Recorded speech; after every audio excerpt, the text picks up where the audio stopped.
Hi there, my name's Claudia and I'm a contract manager here at the Low Carbon Contracts Company. I've kindly been asked to provide a career case study to share at this conference today, so I hope you enjoy. I'll be going through a series of questions just tailored around my job, my role to date, and how I've sort of come to be in this industry and also this role specifically. So I'm a contract manager here at the Low Carbon Contracts Company, and what this means is that I'm very much at the forefront in the day-to-day management of the contracts for different scheme. So very much sort of on the front line, working with both the CFD contract and with my counterparty generators in achieving the shared mission of powering net zero and low carbon electricity measures. That's a great question, and I would say this all very much stems back to my university days. I did my master's in global political economy, and from there I really sort of honed in and fostered an interest in green political economy and how both governments and governance were important in playing a major role in the transition to green economies, reduce climate change measures, how we work together in collaborating and coordinating global responses to global climate pressures and measures, which was really interesting. My thesis in particular, I did a case study on the Kyoto Protocol, so from then on I kind of had an insight into government schemes and mechanisms for handling such green transition measures. From there, and actually in my final year of university, I met with, I suppose in hindsight I would say a mentor, but this was very much a connection I'd had through family and friends, and she worked in the environmental sector in quite a high up role as a managing director. And she was very kind to sit with me for about half an hour one afternoon and just giving me some career advice.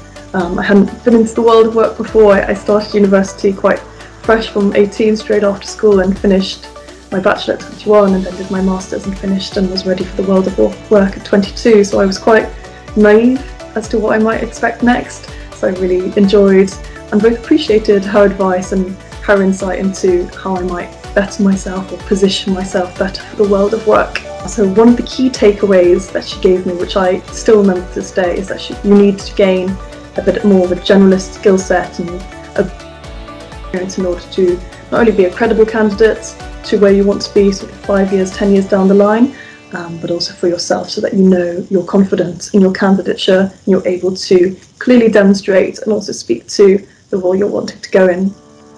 So from there I took my very first role post-university was a sort of core consultant graduate scheme. I worked in a sort of business consultant, very junior capacity on projects helping senior leads in both the manufacturing and the nuclear energy industry.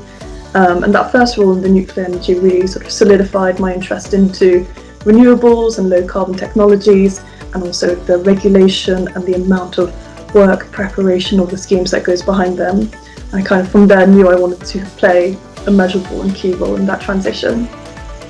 After then I took a role in a more commercial skill set at Gartner, where I worked in both sort of contract supervisor, specialist, and then onto a contract manager role where I was very much at the forefront of commercial sales transaction. I was very much in depth into the contracts, into commercials and negotiations, and it really helped me broaden this tough commercial and contract management skill set, which I could use across sort of buy side and sell side client levels, which really helped in my application for where I am today. So in my sort of more generic contract custodian, contract manager role for the CFDs, I'm able to use both that previous knowledge into what it was like being a sales contract manager, building those trusted relationships with my counterparties and utilising them in a way that we're getting to our mutually beneficial outcomes, which is fantastic. That's a great question, and I'd love people to point out any more if I need some more, but I would definitely say being extremely organised is always a key priority for me, even if it's the case of just knowing exactly what you're doing on your day-to-day and being efficient in getting them done. There can be a lot of changing priorities or a lot of changing initiatives, so it's always good to be able to reprioritise and just be a dynamic thinker on the job.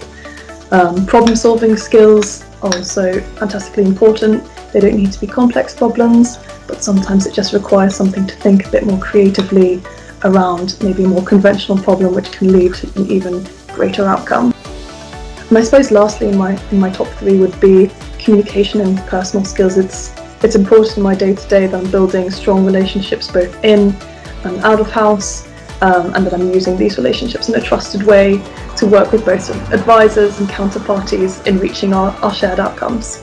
That's another great question, and I think it touches on my previous one, mostly the last point about relationships. And what I enjoy most about my current job is working with such a range of fantastic people, both in-house, in my immediate team, so contract management, and then also sort of neighbouring teams in our scheme delivery team, and wider teams as well, actually, like our policy and insights team, which have a much further reach. But the quality and the calibre of sort of colleagues in-house is really fantastic. I'm blown away a lot of the time with the sort of the skill sets we have, and also the characters we have in-house. It's a really enjoyable place to work.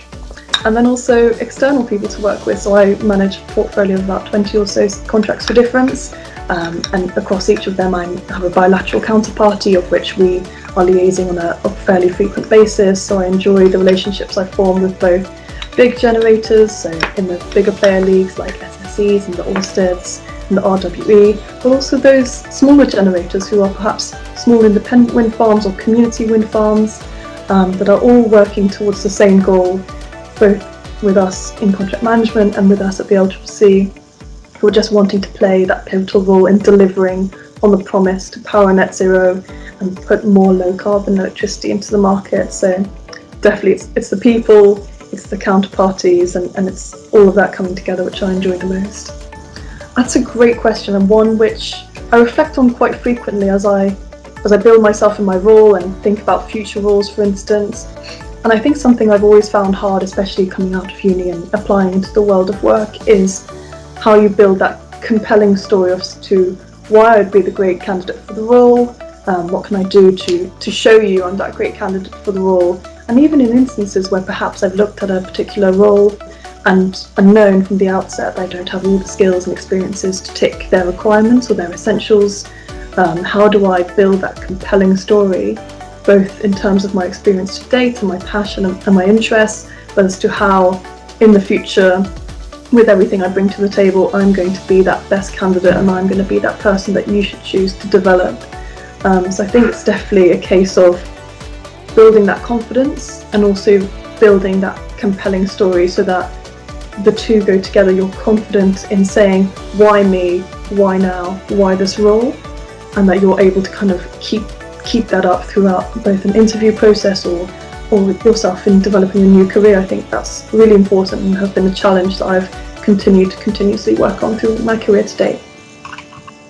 Well, that's a bit of a no-brainer for me. I think for me, it attracted from both my learning, from finishing my masters, my early career experience in the new generation nuclear industry, having that first-hand experience as to how we're going to power this new type of technology for nuclear.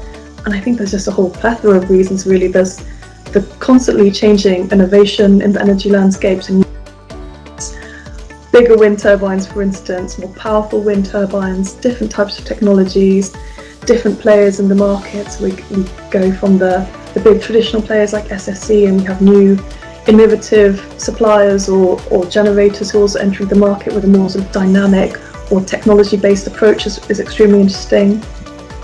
And just the aspect of continuous learning as well. I personally do not come from an engineering background. My background, as I said, is very much political economy focused, a bit more creative in the social sciences, have commercial experience to date, but no deep technical understanding or experience firsthand. So for me, it's about continuous learning. I very much thrive off learning every day, or actually having something new to learn, or even just a snippet of information. I think, oh, it's really interesting.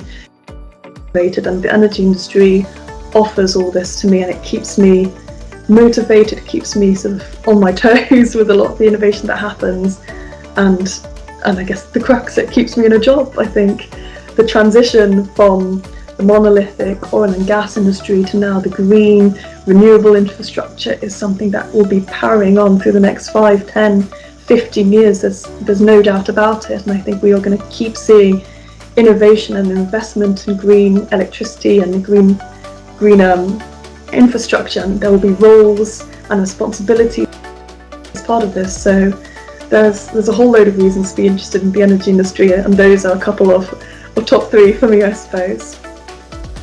It's a good question, and one which I reflect on myself quite a lot.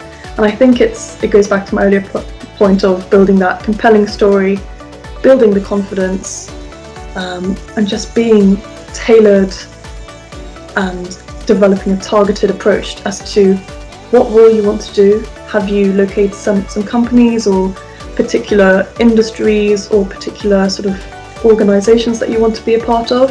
And if so, you're probably a lot further on than I definitely was at my age of 22 at starting work, in that you can develop that tailored and targeted approach where you're not only refining your CV, you're refining your messaging through your cover letter, and you're developing this sense of, I know exactly what I want, this is what I can give, and where we go from there.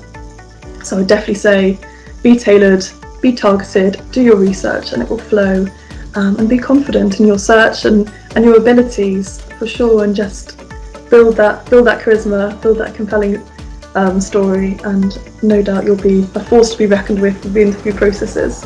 Absolutely. What I was saying before, there's constantly changing landscape with innovation and technology aiding the energy industry. It's changing, it's becoming more dynamic, it's becoming more agile, and it needs people to help it along that transition. And no doubt the jobs in green will be surging the next couple of years.